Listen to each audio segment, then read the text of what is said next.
Hey guys, it's Josh Park, and today we're gonna play Spin the Wheel. The rules are simple. I spin this wheel, and wherever it lands on, I have to hit that shot. So if I spin right now, and it says I have to hit a straight ball. Of course we start with the straight ball. All right. So when it comes to the straight ball, I typically hit a bit of a fade. So when I want to hit it straight, I actually do think a little bit about how to draw it. I like to just turn the face down a little bit when I start.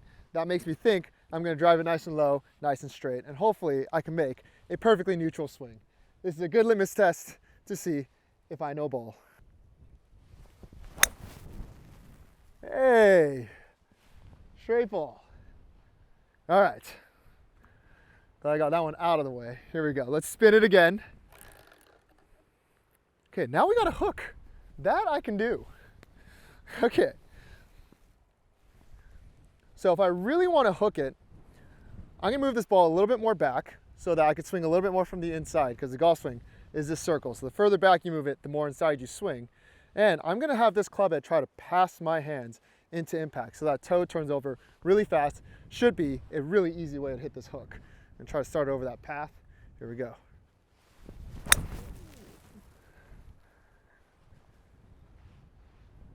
There's the hook. All right, moving on. What we got next? The low fade. All right, so the low fade is one of my favorite shots to hit, kind of as a fairway finder, which is great with this 3-wood.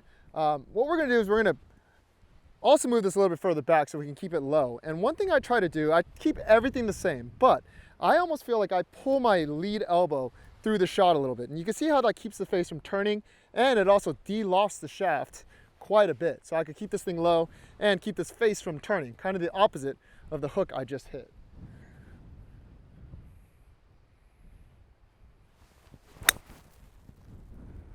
Just like that. All right, next up we got the high draw. Man, we're really flipping it around here. So we're from a hook to a low fade to a high draw. Generally speaking, people who hit draws tend to hit high draws, and that's because they tend to tilt back a little bit on the downswing, which allows them to swing on the inside. That also allows them to hit the ball nice and high. And so all I'm going to do here is tilt back a little bit, trust my golf swing. That should allow this club head to pass me a little bit without me trying in order to hit that nice high draw. So I'm going to set up, tilt back a touch, trust my swing. Whatever happens, happens.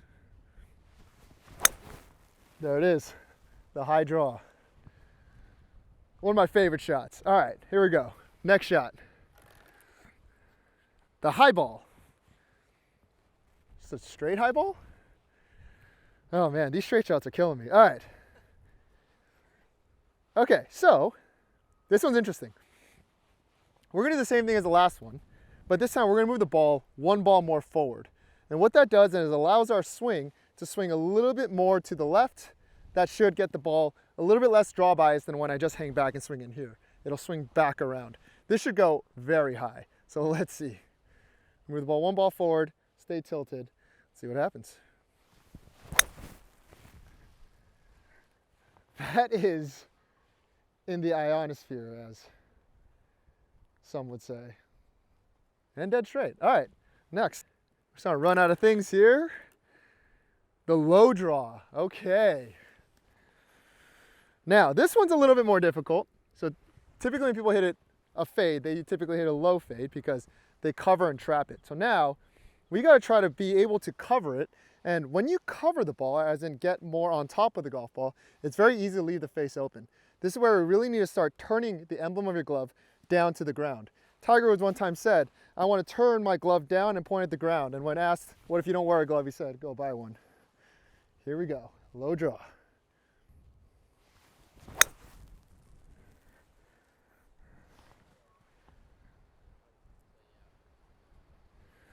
All right, something like that. Okay, next one. We only have a few left. The stinger. This one's fun. Made famous by the one and only Tiger Woods.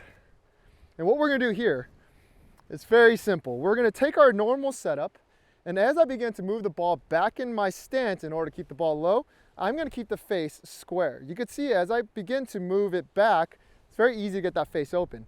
Instead, we're gonna turn the face down until it's square.